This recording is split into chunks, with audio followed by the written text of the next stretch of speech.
Coming up on this episode of Lust to Dust. He's calling Kyle going, what the fuck is he doing? Yeah. He's trying to date me now? She called Kyle and went, the bill just went to $1,000. You paying? Yeah. From lust to dust. Welcome back to From Lust to Dust, my Horny Dead Dad. I am Brett Dodenhoff. I'm Connor Dodenhoff. We got our guest today, Sonali Ori. Hi, guys. The truth is that Sonali dated our father. Yeah, I'm one of the girls. The boys did say they were going to interview them, and here I am. There is that chapter, quick layover in Heathrow. The chapter's the KFC bathroom in Heathrow. Sonali, was that you? I do not kiss and tell, one. Second, I am from Essex. What From Essex in airport England. do you fly out of? I fly out of Heathrow. Oh, there you go. There you go. All right. In all seriousness, Sonali, you are I'll say it. I don't like to give out compliments. I just don't. But you're a very talented photographer. Sonali is a friend of ours. She'll be providing a female perspective on the podcast today, which is desperately needed because try this my is a best. male-dominated book. How much do you know about this book? The opening of the book shocked me to the point where I was like, this needs to be made into something. The opening line is, oh my God. Okay. That got you? The opening line is, oh my I God. said, oh my I'm God. devoutly I said, this Christian. needs to be published. To review, the opening of this book is our dad going down on a woman who we don't know which woman this is yet, talking about her knees. He mentions her knees twice. You do the math there. And That she's got two knees. she's got two knees. Or and maybe that's more. unusual for our dad. Yeah. He liked amputees. Now, where we left off, we, of course, open with the infamous scene of our dad going down on a woman. We're at the bottom of page 3. Our dad has just moved out. His first night there was depressing first night. He ordered a little Domino's pizza. He watched some black and Do you white think television. he had a bed frame there? I don't know in the UK if this is like this, but at least on this side of the pond, most divorced dad apartments I went to. It was always the apartments with the wooden latch outside. It was always, you open the apartment door and it's just to the air. It's built from 1979 to 1983. And it's always called like the lakes or something. Yeah, it's the lakes. There's usually some runoff pond. Pool too. The pool and you go to that pool, 15 sets of dads around. Do you have a picture of this apartment at all? We can provide that. I can provide a little Because photo I'm of the kind of apartment. curious to actually what that is. And also like your description, your memory of this apartment. Like, do you really remember vividly walking into this apartment at all? Well, Sonali, you will find out because that's the very next word in the book. Let's get into it. Now a beautiful 3-bedroom condo with great amenities was a fine option for me, but the boys had different thoughts. Where are we going to put the basketball hoop, Dad? Asked Brett as I drove them up to the building for their first time. My heart sank. Son, I'm not sure we can put one up, I gently replied. Sonali, you may have not been aware, but prior, when they told me that they were divorcing, I threatened suicide. So I had, many cards that I thought I could play, and I was trying to parent trap a little bit. But instead, I used psychological warfare. It's incredibly obvious to a 12-year-old that a corporate apartment will probably not be able to facilitate your personal will for a basketball hoop. It's so evil and so clever though. This building was designed primarily for retired couples, and I could already anticipate other disappointments for the boys. There was a pool and a large yard, but the condo wasn't near residential neighborhoods, so there was little chance to even find a pickup game nearby. Completely miffed over you that maybe You have 3 children. 3 children from the ages of 7 to 12 may not enjoy this Yeah, experience. and I think that's exactly why I have a problem with this passage, because it's just a woe is me story. I'm like, yeah, man, figure it out. You had 2 years to maybe think you have 3 children. At this point, he's thinking, what place can I bring a girl back to? Right. And it's got that wow factor. Yeah. Because had he brought it back to the dingy apartment, Exactly. I think that's one of the large reasons a lot of divorced guys can't get laid. He wanted the wow factor. He didn't Yeah. want, no woman's going to be wowed by a basketball hoop. I'll tell No. you that right now. In spite of all of this, I strove to maintain the most normal type of life that I could for the boys. I provided my version of home-cooked meals, at least 4 nights a week, and a cooked breakfast each morning. The boys would set the table, and we'd have dinners together. Okay.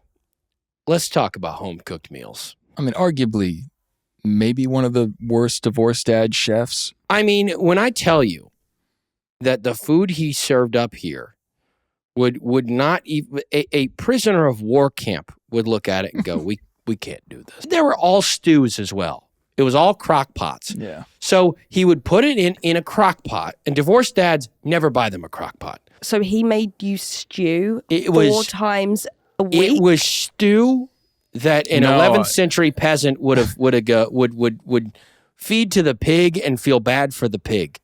Oh, you poor little children. Also, he wasn't making a fresh stew, different stew 4 nights a week. It was a stew on Monday would be your stew up to Thursday. Eventually, my mind turned to the possibilities of finding another woman. Emotionally, I was doing okay during the weeks I had custody. By far, the worst times of my life were the Sunday evenings when I returned them to my ex. Almost immediately, a wave of depression would cover me as I watched them carry their things up the stairs to their mom's house, only to deepen when I got back to the empty condo alone. Without a woman to keep me company and hardly any single friends, the weeks without the boys were exceptionally lonely. I was going through emotional turmoil from the divorce and separation, but I also felt compelled to move on. If there was to be a life after divorce, I knew one thing. Single women weren't going to randomly stumble into my condo. But as married people already know, most of your friends when you're married are married. Given this, I had very few single friends, and I was completely unaware of eligible single women in the area. Here's the thing about post-divorce. A woman, say what you, I'm not saying divorce, I'm not taking the man's side on divorce, but I will say this. When it comes to dating, what the woman has to do post-divorce is literally just walk anywhere, and you will be hit on. I'm not saying that's a good, I know That's there's just a female complaints. thing. This is just, And listen, there's negative. I don't get that now. I'm single. What? And that doesn't happen to me. You don't get hit on ever. No, You get hit on. I do not get hit on. I don't. Hit You it got to off. smile more.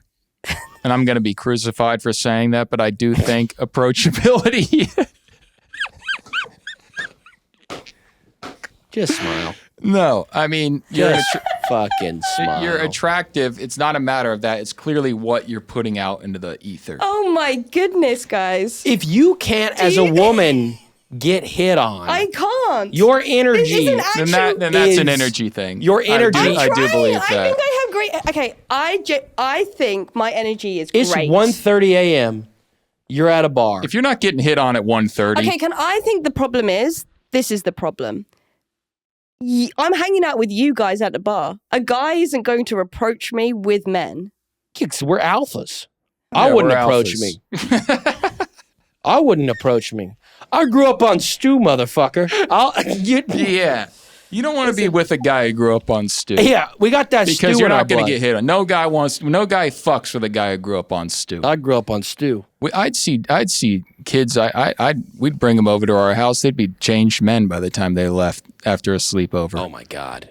One bit of Excuse stew. me? Oh, Yeah, They'd be changed men, which gets into the darker side of this book. yeah. Trust me, you were getting more than stew at our house. I completely lost you. Hey. I completely lost you. Yeah, that's it. If the stew line doesn't calm down, guys, you're about to get in a fight with. You go, I was also molested, and I'll tell you. The perfect person to help kick off my romance search was my lifelong friend Kyle. For one, Kyle was single, having spent most of his 40-plus years unattached. Yes, there had been those pesky interruptions called 2 marriages, but they were hardly worth a footnote in his life. The first was a childhood sweetheart marriage that ended practically before he got out of college, and his second marriage lasted a good 6 months. At his wedding, we had an over-under bet of 5 months. It's good to have a Kyle in your life. Yeah, You always Kyles will come in and out of your life because they're like that weird tool you got in your, and it's like, yeah. God, when the fuck am I gonna need? They're the Allen wrench with the star. Yeah, and You I go, know? when am I gonna need? And then it happens and goes, you know what I could really use right now? A fucking Kyle. I could use a Kyle. Mm-hmm. I almost threw Kyle out. Thank God I didn't. Yeah, and trust me, we always almost throw Kyle out of our lives. Kyle gets thrown out, but he finds his way back in. He's been blocked more than once. Yeah. Connor, I think you're like my Kyle. I'm your Kyle? I might be. That's a sobering thought. Are you the Kyle to any of your friends? If you don't have a Kyle, you are the Kyle. Yeah. No, because it's true. Yeah, that's Kind not of. good. So he calls up Kyle. Here's how it goes. Kyle, what the hell do I do? I asked on the phone. Nothing's changed, Kyle replied. What do you mean nothing's changed? I don't have the slightest clue about the dating scene. I wouldn't know what to say to a girl if my life depended on it. Women are women. Same games, same nonsense, same bullshit. Relax, he said. Was that true? I thought. Would you say that now? It's kind of what we were talking about. Would you say nothing's changed? If this in the same timeline? Probably not. No. I think everything's kind of changed. If you were in a relationship for a decade and you got thrown into the wild now, it's a different game. Yeah. Well- 2015 world of dating versus 2025, I think is a lot different from You're Absolutely. Fry from Absolutely. Futurama. You know, you're Yeah, in a you are. goddamn new world. Starting that week, Kyle and I hit some of the single bars together. He knew plenty of single women, so he'd introduce me when he could, but my efforts looked terrible and yielded no results. Man, everyone in this town is getting laid but me, I thought. But as with everything in life, I knew that determination and persistence were key. So I kept going out, hoping that things would finally click. Yet despite my efforts, nothing happened. 3 weeks or so into my new lifestyle, the phone rang right before dinner on a Tuesday. "Bob, I'm down the street having a beer with Sandra," said Kyle. "Come join us." "Wish I could," I lamented. "This is my week with the boys and I'm cooking dinner." "Who's Sandra?" "You know Sandra," he said. "She used to be married to Sam." The vision of Sandra instantly appeared in my memory. Sandra was a tall, very attractive brunette with sultry eyes and a beautiful face. She used to wait on me and my ex-wife occasionally when we were married. Yes, she always got a good tip. As much as our dad didn't cheat, he is very much openly saying that he was tipping hot waitresses more in front of That's our- a very common married male thing. You know what I think? Excuse me? To tip the waitress a little. It's kind of a married man's way of cheating.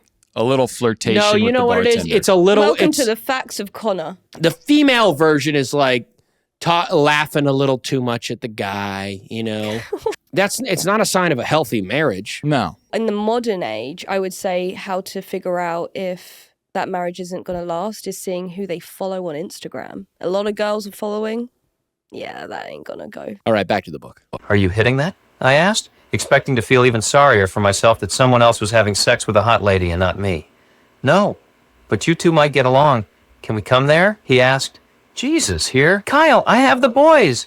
"Why not?" "She's cool, plus she has kids of her own." What the hell, I thought. Why not? My heart started to race. Sandra was coming here to eat with me and my 3 boys. I told the boys we had some guests coming. I then grabbed a bottle of Cabernet and checked the liquor cabinet.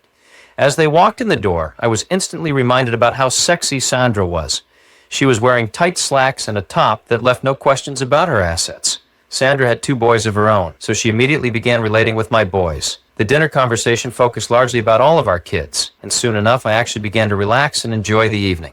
The boys finished eating, I gave them a quick hug and a kiss and sent them off to their baths. Oh, God. Should we talk about baths?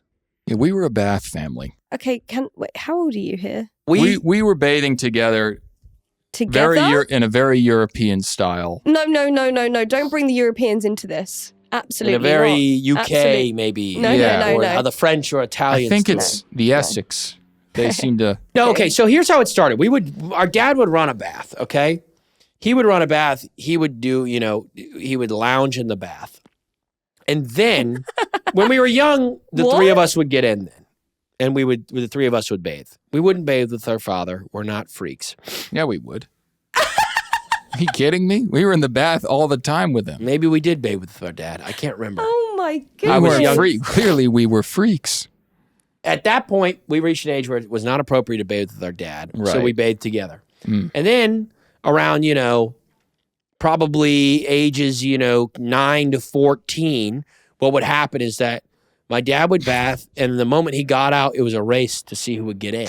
So did he go age order? It would be like Connor, Brett, Alex? No, It was first come, first serve. come. Oh, really? Now, I'll tell you, reading some of where our dad, ended up putting his Peter and then realizing he Yeah, would take yeah, a you're bath right. after. That's a little I'm fun. amazed we didn't get a venereal disease. The conversation between the 3 of us continued to flow, and the wine flowed even more. Sandra was laughing, personable, and seemed to be having fun. I was intrigued. Was she attracted to me at this point? I couldn't be sure, but by the time Sandra said she needed to go home, I offered to see her out. We headed to the elevator. As we walked out towards her car, I stayed as close as possible to her without actually touching. My heartbeat shot up, and I told myself that now was my chance. Should I try to kiss her? Did she find me attractive? It had been so long since I was in the position to even know if a girl even liked me. I gently brushed her as we neared her car. She stopped and started to turn towards me. She stood there for a second, looked at me, and smiled. Yes, it had been a long time since I'd gauged the interest of a woman, but her expression was clear, open, and inviting. I gazed into her eyes and then quickly and clumsily leaned in to kiss her. She eagerly accepted my lips and we tightly embraced. I was thrilled, relieved, terribly excited, and certainly aroused. For the first time in more than 20 years, I was kissing a different woman. Her lips, her touch on my back, all of this was so different and exciting to me. A totally new woman with completely different sensations. My mind and senses were filled with the enormity of this romantic kiss, but I knew that I couldn't prolong this for too long. Earlier this evening, I was expecting to enjoy a typical dinner with my boys. Now I was passionately embracing a beautiful and willing woman in the parking lot. And certainly aroused, he says. Who's aroused on a first Yeah, date you think kiss? he's fully hard here already? He's clearly extremely horny human I being. think he was hard throughout that entire dinner. Yeah, I agree. I think That table had a 45-degree I remember slant on it. Yeah, all of our stew was like it was slanted to Yeah, the stew was falling off the table. yeah. Oh God. I mean, I'm telling that man. That's what this is. He was trying to hide. I mean, like the most obvious erection. Boy here brushing her shoulder. Meanwhile, she's walking next to this guy. He brushed her. He brushed her 8 times. He thinks he got a rager. He's going. How am I going to let her know I'm interested? Maybe a shoulder touch. He walked out the front door and the door opened before he could put his hand on it. The elevator. We lived in the elevator, 8th floor. The elevator tried closing, but it kept hitting his erection, and he kept going. I don't know what's wrong The with this elevator thing. went down 11 floors because he'd already pecked the 10 of them. Yeah, he tried. He went to push. He goes, I don't know what happened. How long do we think this kiss was? I reckon it was like a little smooch.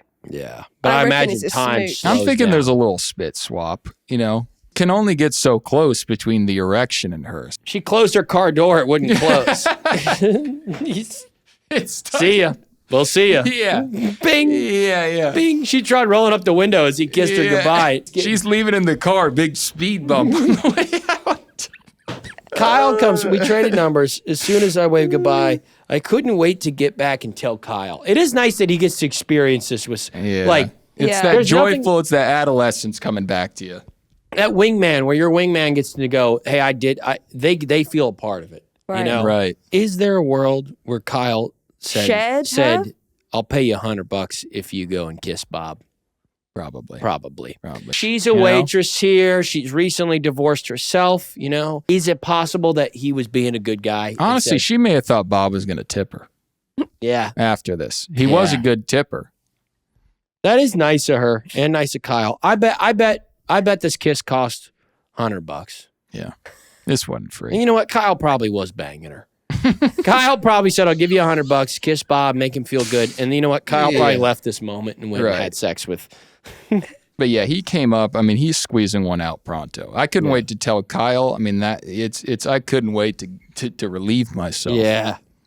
And then jump in that bathwater. Let's hear how telling Kyle went. How did it go? Kyle asked as I came back into the kitchen.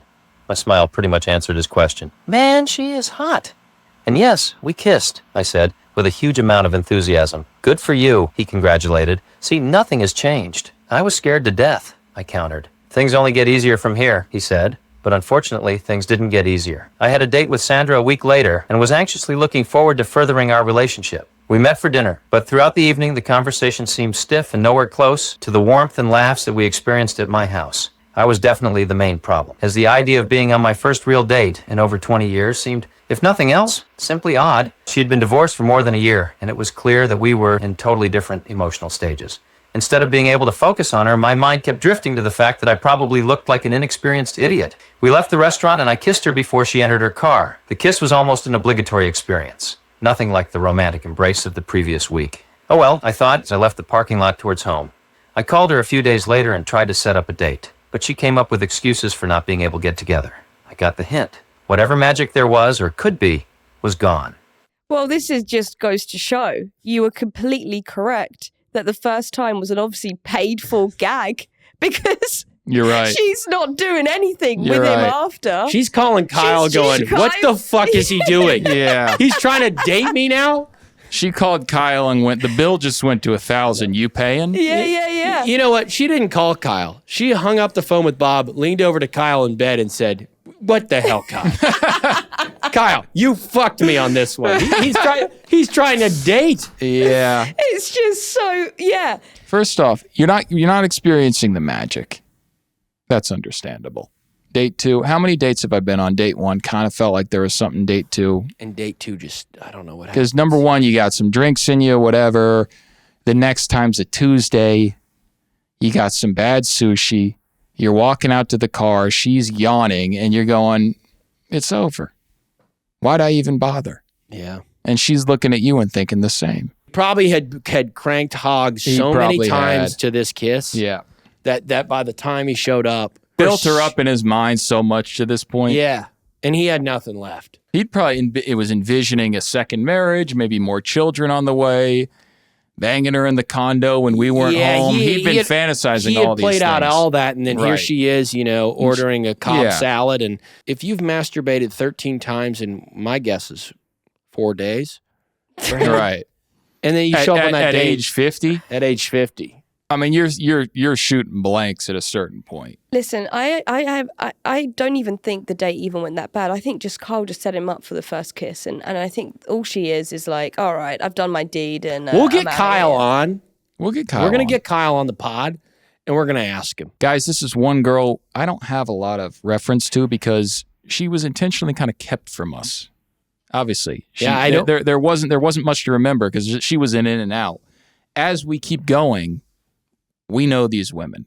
Oh, we know these women. We know You these do? women. Yeah, we know them all, and I think that's when the meat of the book's really going to get interesting, is because we can share our own stories about this girl That's we know. coming. And we We're only get just getting older as the started. book goes on, so more memories as well. It And gets sexy. It gets a little more, this was the first kiss. This is the first kiss episode. He's dabbling. Episode 1, getting out of the relationship with our mom, was more about the divorce. Episode 2, already on the first kiss. Episode 3, I believe he gets laid. Episode 3, he's getting laid. Papa gets laid in Papa's episode going to 3. get laid. Would you say this with this chapter was a successful or unsuccessful for him? This is, I think, in hindsight, he'll look at it as a success. Again, I think 3 weeks, only 3 weeks before you're getting your first kiss after a divorce. I think that's... You got to get it out of the way, and he got it out of the way. If you're getting it any quicker... Quicker's weird. Quicker's a little weird. I'm not even sure he would call her one of the 29. No. She is kind of a string of a random. But she's the first. She's the first. She round. was The the reason domino she's effect. included, she's Right. the first. She needed to happen. He probably ends up having 1,000 of these moments with other women. Once he really gets into the swing of things, Sandra's a Tuesday. Sandra's a Tuesday. Yeah, sorry. I mean, Is you never want to be referred to as a Tuesday as a woman or as oh a my man. goodness! I'm imagine if that's actually so Scott. Imagine if I'm ever referred to as a Tuesday. Yeah, I'm sure we've all been referred to as a Tuesday before. You think I'd be referred to as a Tuesday? I think if you've been in the modern dating scene, if you don't think you've been a Tuesday once or twice in your life, You've been a you haven't Tuesday. been living. No offense to you, Sonali. You're Yeah. human. Trust You've me. been a Tuesday. I've been a Tuesday. You've been a Tuesday. Folks, that was episode 2. Please tune into episode 3 as we watch our father, Bob Dodenhoff, finally take the pants down. Begin this journey of 29 women and 29 second chances at love. We'll see you next week on From Lust to Dust, My Horny Dead Dad. From lust to dust. Next time on From Lust to Dust, she moaned with approval as I moved my lips toward her navel. No, he did Jesus not Christ. say navel. Towards her navel. Yeah. I thought he was going to say nipple. Navel. Yeah. I What? took off her knickerjackers. Navel. Oh, yes. Her corset and it moved towards the navel region. I mean, what is this? Her dermis was smooth.